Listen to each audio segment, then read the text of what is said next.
Alhamdulillahirabbil alamin wa usalli wa usallimu ala al-mab'uts rahmatan lil alamin sayyidina Muhammadin sallallahu alaihi wasallam wa ala alihi wa sahbihi ajma'in. Amma ba'd.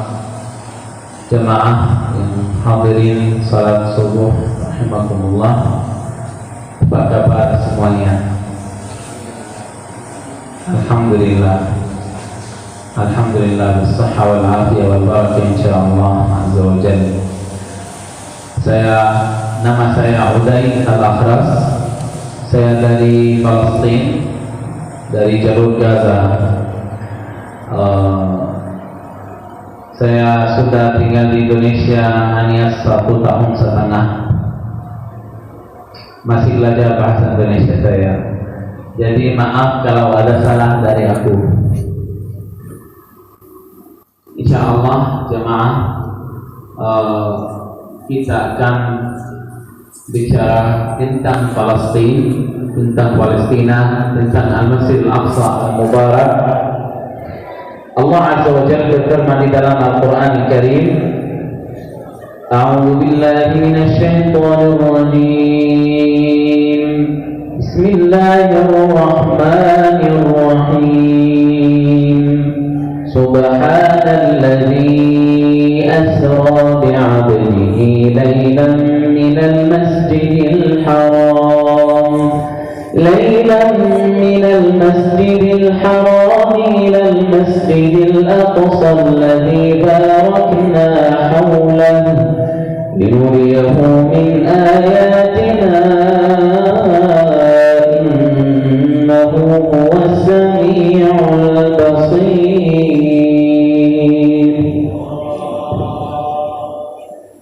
Allah Azza wa Jalla berjalankan Muhammad sallallahu alaihi wasallam, nabi kita, dari Makkah ke Al-Masjid Al-Aqsa Al-Mubarak.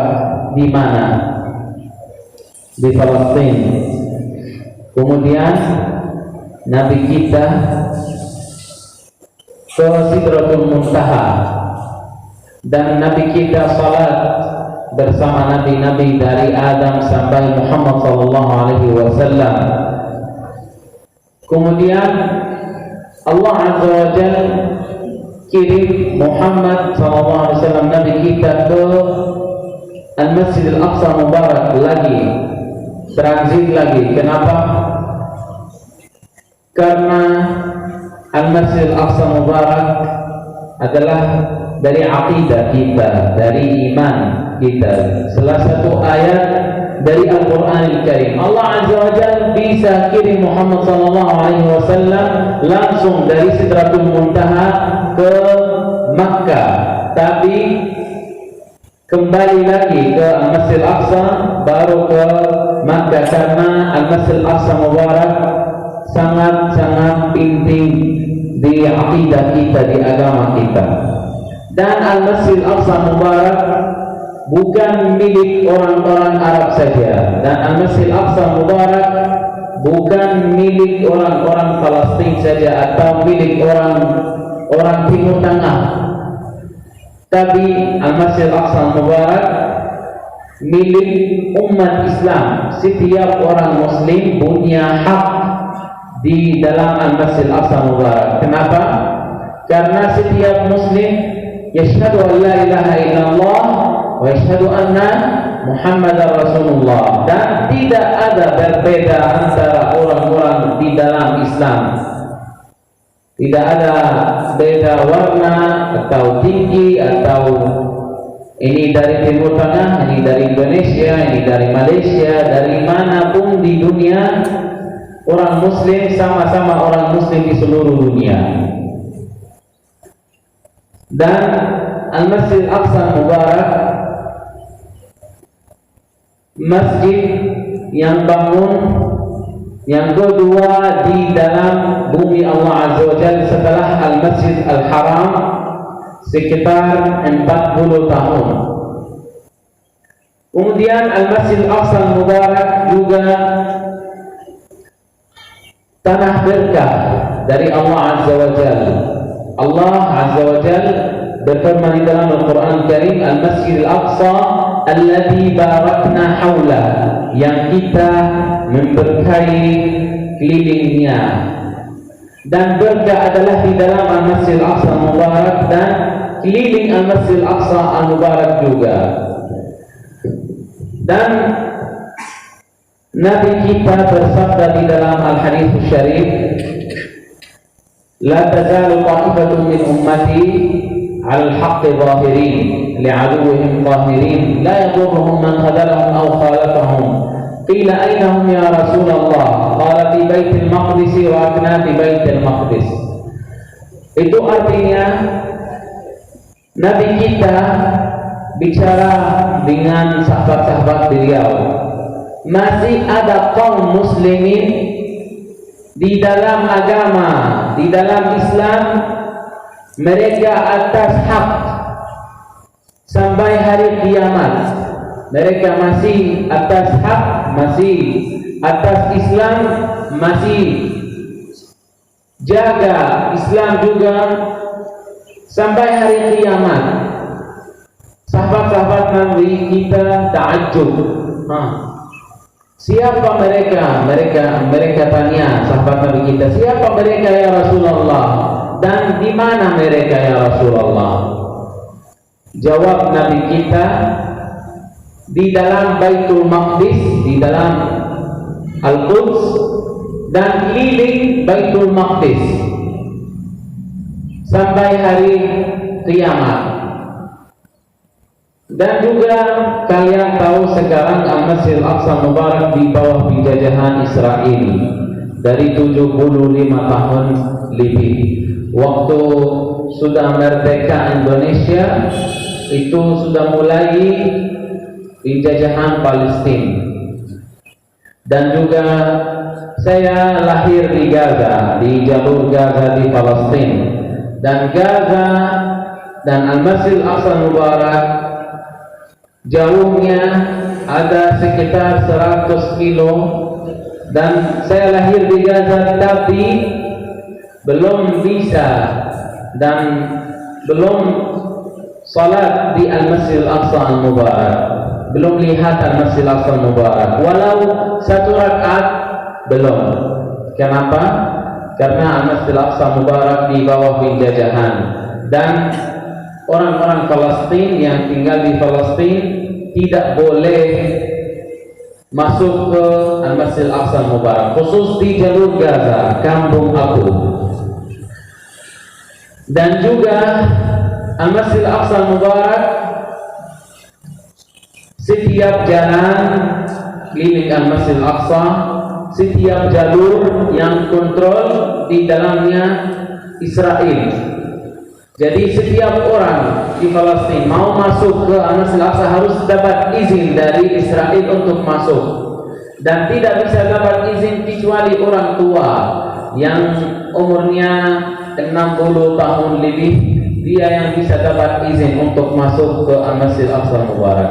Kalau orang-orang muda seperti aku masih tidak bisa. Dan juga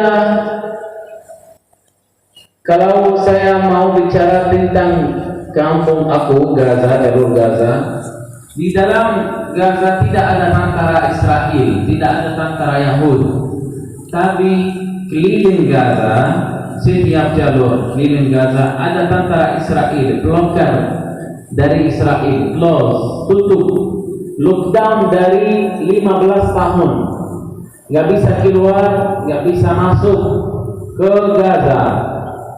Dan tidak ada jalur kecuali ada satu jalur antara Mesir dan Gaza, dan itu jalurnya tutup selalu. Setiap bulan buka 3 hari saja, hanya 3 hari saja. Jadi Gaza seperti penjara besar. Pendudukan di dalamnya, jumlah orang-orang yang tinggal di dalam Gaza hanya 2 juta orang lebih. 2 juta orang lebih. Mereka tinggal di Gaza seperti penjara besar. Makanan sedikit, minuman kotor, listrik hanya 8 jam setiap hari. Kalau di Indonesia alhamdulillah 24 jam setiap hari. Alhamdulillah. Kita di Indonesia harus bersyukur kepada Allah Azza wa Jalla setiap hari, setiap salat, setiap waktu, setiap menit. Alhamdulillah kita dinikmati besar di Indonesia. Airnya putih, listrik ada, tidak ada penjajahan. Indonesia besar sekali, Masya Allah. Ada Sumatera, ada Jawa, ada Kalimantan, ada banyak bandara-bandara. Kalau di Palestina kita tidak punya bandara sampai sekarang, tidak ada bandara. Transportasi hanya mobil saja, dan mobilnya kalau mau pindah dari daerah ke daerah lain harus dapat izin dari Israel. Kalau di Indonesia, Jawa, Kalimantan, Sumatera, Jawa Timur, Jawa Barat harus dapat izin dari government Indonesia? Enggak harus, langsung bawa mobil Bismillah kemana-mana, tidak berpikir akan berhenti di jalan, cek kemana, dari mana, siapa nama, ngapain. Itu setiap hari di Palestina begini orang-orang Palestina. Dan juga di dalam Gaza, kampung aku, alhamdulillah masih ada orang-orang mujahid berjihad fisabilillah. Dan ada salah satu cerita saya mau share sama kalian. Ceritanya kampung Gaza, jalur Gaza sekarang lockdown ya, dan masih belum maju.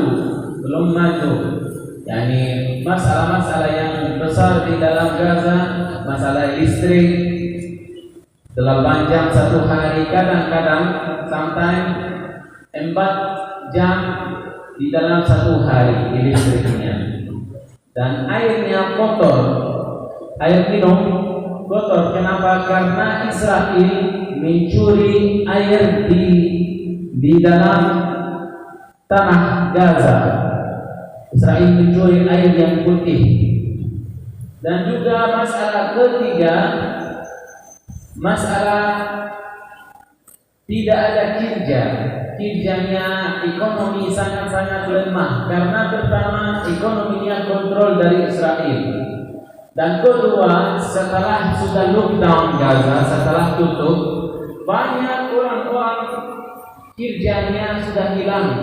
Tidak ada kirja, tidak ada ekspor, tidak ada impor, tidak ada jalan-jalan, tidak ada transportasi, tidak ada apapun di Gaza, ditutup dari Israel. Jadi banyak orang kirjanya sudah hilang, dan pabrik-pabrik sudah tutup juga. Dan keempat, masalah yang di Gaza yang sebesar juga masalah internetnya tidak ada seperti Indonesia 4G atau LTE atau 3G pakai kota, tidak bisa. Kalau misalkan di rumah ada listrik masih ada wifi, tapi kalau keluar dari rumah tidak bisa pakai kota, tidak bisa pakai HP, tidak bisa pakai Google Map atau WA atau Instagram atau Facebook atau apapun, tidak ada, karena masih blokir dari Israel. Internet tidak boleh. Itu salah satu masalah yang terbesar di sana. Dan juga Israel selalu buat perang atas Gaza, bunuh orang-orang yang tinggal di Palestina. Kenapa? Israel mau rubah orang-orang Palestina ke orang-orang Yahudi di dalam Palestina. Mereka mencuri tanah Palestina, mereka mencuri Al-Masjid Al-Aqsa Mubarak, mereka sampai mencuri makanan, nama makanan Palestina. Mereka mencuri. Kenapa? Mereka tidak mau apapun yang connection, yang link antara Palestina dan orang-orang Palestina. Seperti Indonesia dulu di bawah penjajahan Belanda, tapi Israel ini jahat, lebih kuat. Sekarang Israel punya teknologi, punya ekonomi, punya pesawat-pesawat yang bagus di dunia, punya senjata, otomatis punya apapun di teknologi di dunia Israel punya. Tapi kita punya Allah Azza wa Jalla, dan kita punya doa. Senjata kita adalah doa, insyaallah Azza wa Jalla. Dan kalau ada pesan dari aku, ini saya share cerita Palestina. Dan kalau ada pesan dari aku untuk rakyat Indonesia, ada ucapkan terima kasih banyak kepada orang-orang Indonesia, karena orang-orang Indonesia selalu bersama Palestina. Indonesia dan Palestina adalah saudara, insyaallah azza wa jalla. Betul? Takbir. Allahu Akbar. Insyaallah semoga Palestina bermerdeka di dalam waktu dekat, dan semoga Allah Azza wa Jalla bertemu kita di dalam Al-Masjid Al-Aqsa Mubarak dan kasih kita salat di sana. Amin ya rabbal alamin.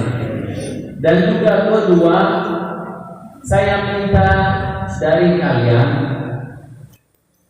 doa untuk saudara-saudara kita di Palestina. Selalu doa hidayah, nasr. Semoga Allah Azza wa Jalla jaga Al-Masjid Al-Aqsa Mubarak dan jaga orang-orang Palestina, karena orang-orang Palestina mereka jaga Al-Masjid Al-Aqsa berwakilan atas umat Islam semuanya. Umat Islam sekarang alhamdulillah sudah lupa Al-Masjid Al-Aqsa Mubarak, sudah lupa Palestina. Mereka semua umat Islam sekarang sendiri-sendiri, tidak bersatu. Orang Arab sendiri, orang Indonesia sendiri, orang Malaysia sendiri, tidak bersatu. Kalau umat Islam bersatu, pasti insyaallah azza wa jalla kita akan bermerdeka Palestina cepat. Tapi masih orang-orang Muslim masih mencintai dunia, masih takut mati, masih mau hidup di dunia, tidak mau mujahadah. Banyak orang Muslim tidak salat, tidak zakat, tidak haji, walau bisa juga, tapi dia masih main-main di dunia. Jadi kita harus kembali kepada Allah Azza wa Jalla. Kita harus kembali ke Al-Quran Al-Karim. Kita harus kembali ke sunnah Nabi kita. Itu jalan bagaimana kita bermerdeka Palestina. Dan Allah Azza wa Jalla akan bertanya setiap orang Muslim. Allah Azza wa Jalla berfirman di dalam Al-Quran Al-Karim, wa kulluhum atihi yaumal qiyamati farda. Setiap orang akan datang kepada Allah Azza wa Jalla di hari kiamat. Dan Allah Azza wa Jalla akan bertanya setiap orang, apa kamu melakukan untuk Al-Masjid Al-Aqsa Mubarak, untuk saudara-saudara Muslim yang dibunuh di Palestina dan di seluruh dunia? Apa jawab kita hari ini? Setiap orang bisa jawab di dalam nafsunya, dan kita harus siap-siap untuk jawab ini di hari kiamat. Allah Azza wa Jalla akan bertanya tentang setiap amalan kita di dunia. Dan juga ketiga, saya minta selalu dari orang-orang Indonesia bicara tentang Palestina, ajarin anak bagaimana mencintai Al-Masjid Al-Aqsa Mubarak, bagaimana mencintai Palestina, karena mencintai Palestina itu dari akidah, dari iman kita. Dan juga saya berharap insyaallah azza wa jalla Indonesia selalu jaga baik, insyaallah azza wa jalla Indonesia baik-baik, Orang Indonesia, Masya Allah, orang hebat. Semoga Allah Azza wa Jal hafal Indonesia dan hafal setiap negara-negara Muslim. Itu cukup dari aku. Saya minta maaf kalau ada salah dari aku. Barakallahu fikum. Ini lanjutkan bersama sahabat Darut Tauhid Peduli. Insyaallah akan lanjut acaranya. Terima kasih banyak. Jazakumullahu khairan katsiran. Wa barakallahu fikum. Wassalamualaikum warahmatullahi wabarakatuh.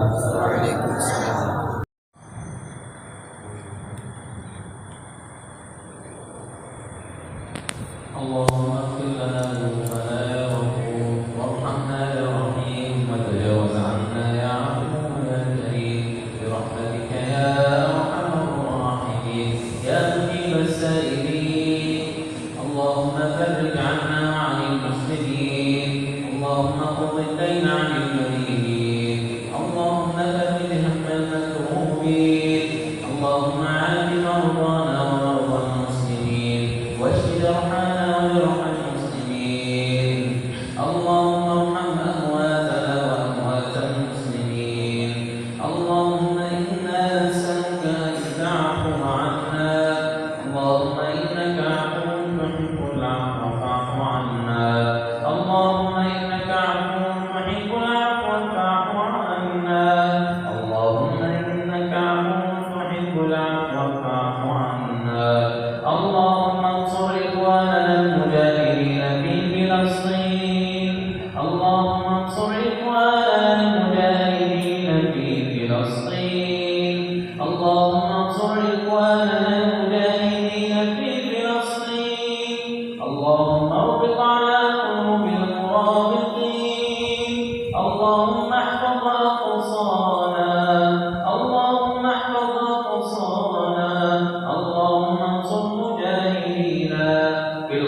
السهول وبالجبال وبالقرى